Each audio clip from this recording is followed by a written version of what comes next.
Can you smell it? Can you smell the Starfield in the air? The hype, the anticipation, the excitement. June 12th, just around a month away until the official full gameplay reveal at the Microsoft Bethesda event, which is on June 12th, and I will be streaming. Stop by this guy if you want to have a smaller stream where you can actually interact with me. I'll read your chats. This is the place to be, and of course you get all the excitement of the live reaction and hanging out with the rest of the community, so I hope to see you guys there. There's a lot riding on this reveal and subsequent release of Starfield. A lot of fans are very excited, really anticipating. We've gotten comments from developers, from Todd Howard, saying how Bethesda's uniquely positioned to pull off the greatest sci-fi RPG of all time, and here's their chance to actually prove that to us, the fans. That being said, there's still a lot of hurdles that Bethesda needs to overcome with Starfield's release, and that's what we're going to be talking about today. Let's get started with one of the obvious ones.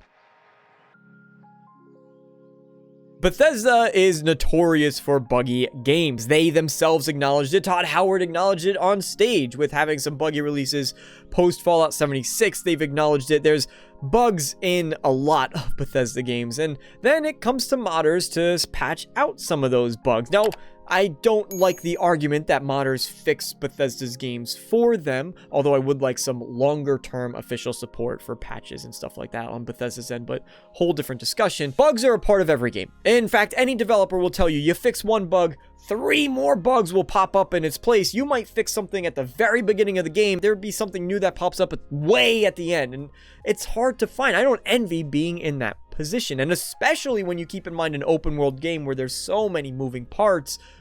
That's a lot to take care of. Starfield needs to come out in a polished state, period. Can we expect a flawless experience? No, that would be unrealistic expectations on our end. But post Cyberpunk 2077, post Fallout 76, a massively buggy launch, it's not going to fly as well as it might have in the past, especially because Starfield is a brand new IP. It's not a beloved and established franchise like the Elder Scrolls, something near and dear to our hearts, where we'd be more likely to express some leniency. Fans are going to be picking at Starfield with a fine-tooth comb for bugs, and hopefully this recent delay will help as much as they need it to. I do have faith though, if I'm being honest.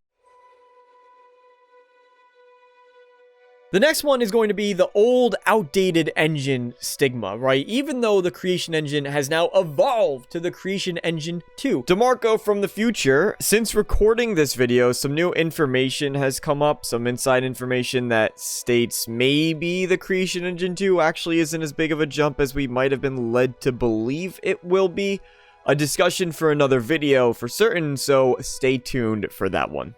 It is, in and of itself, a brand new engine for all intents and purposes, but people will still harp on Bethesda because they either don't understand or because the game, I think specifically pertaining to the visuals, don't hold a candle to some other modern releases. Now, traditional Bethesda fans, if you look at people who've been playing since Morrowind and Oblivion and so on and so forth, I don't think visuals are the most important part. In fact, the thing that we like about Bethesda games are primarily their worlds, and having good visuals is not the end-all be-all of a great Bethesda experience, but I do think for audiences outside of those folks, it does make it difficult in order to adopt and welcome these types of games. Now, Starfield's using photogrammetry, and hopefully it will expand, and the lighting in Starfield, especially we look at some of the teaser trailers and images and stuff that we've gotten, it looks gorgeous. It looks absolutely beautiful, but still not up to par with some of the top modern AAA titles. And again, not a bad thing,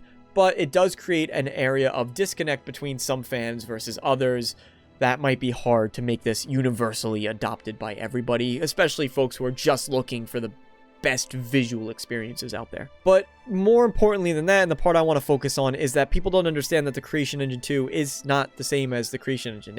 We're using the same framework, but it's retrofitted into something entirely brand new. You get the exact same thing with the Unreal Engine. We're at Unreal 5. CryEngine is up to CryEngine 5. IdTech Engine is up to IdTech 4. No, the Creation Engine doesn't have the best graphics out there. Not even close. And yeah, it has its problems. If you've ever tried to make your own mod, you've probably seen how buggy the Creation Kit can be when you work inside of it. And so, as a result, it's not perfect. But neither is any other engine. So Bethesda and Starfield will need to overcome this. Hopefully these engine upgrades prove, and the showcase itself proves, why the Creation Engine warrants being promoted as something entirely brand new. We do have comments where they said that it's the biggest jump since Morrowind into Oblivion. We need to see that and play it.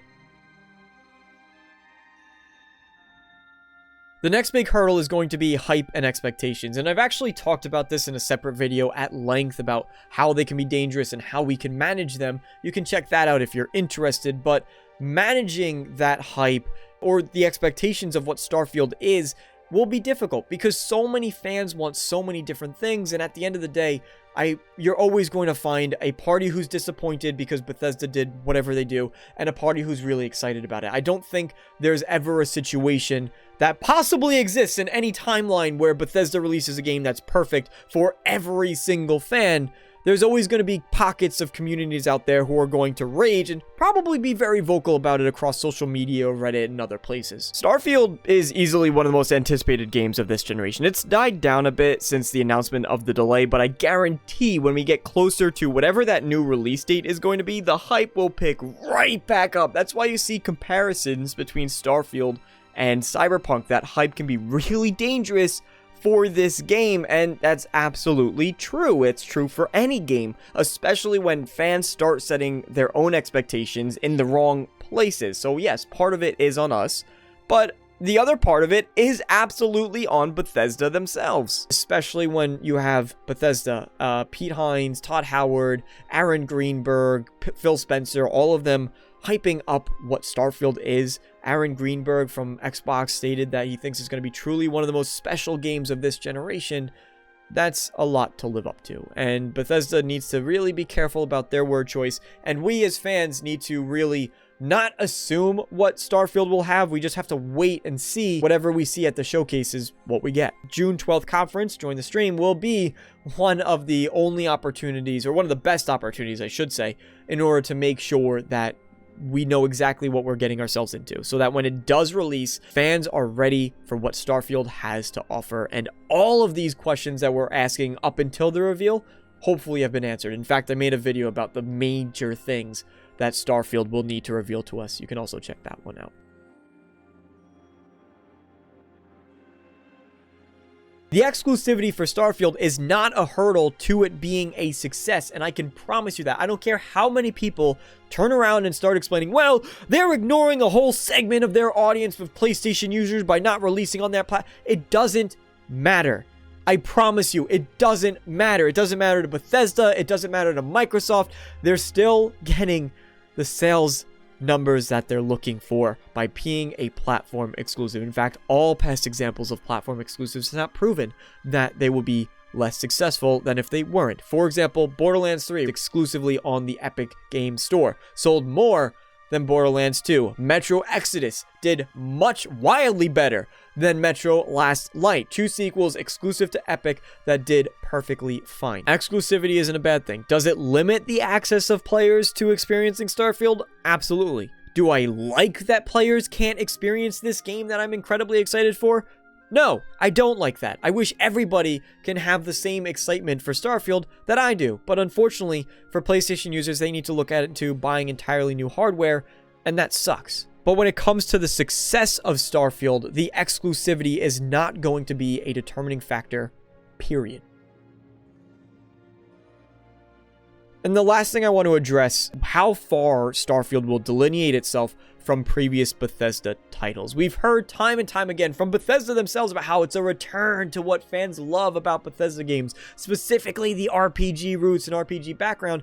And with Starfield being set in space and the manual pilotable ships and the settlement system, how far in a direction away from what made Oblivion great, from what made Fallout 3 great, is Starfield going to go? And I don't think innovation is a bad thing. I welcome and I am accepting and I'm excited for innovation for these titles. But again, it does also tie back into that expectation part of things. If they're saying we're going back to this hardcore RPG route, and then we see so much focus put into making the vehicle mechanic an integral part of the game, like the way we saw Arkham Knight, when Arkham Knight introduced the Batmobile, and it just became the center. The Batmobile was almost more of a character than Batman was, right? How far is Bethesda going to go from what makes their experiences amazing, which is the world, which is the attention to detail, which is the environments that they create? I have faith that these elements will blend blend nicely into an overall experience of what Starfield will turn out to be. I have faith.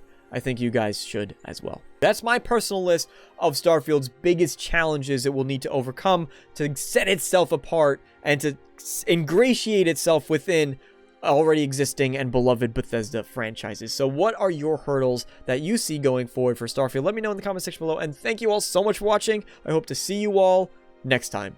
So long, everybody.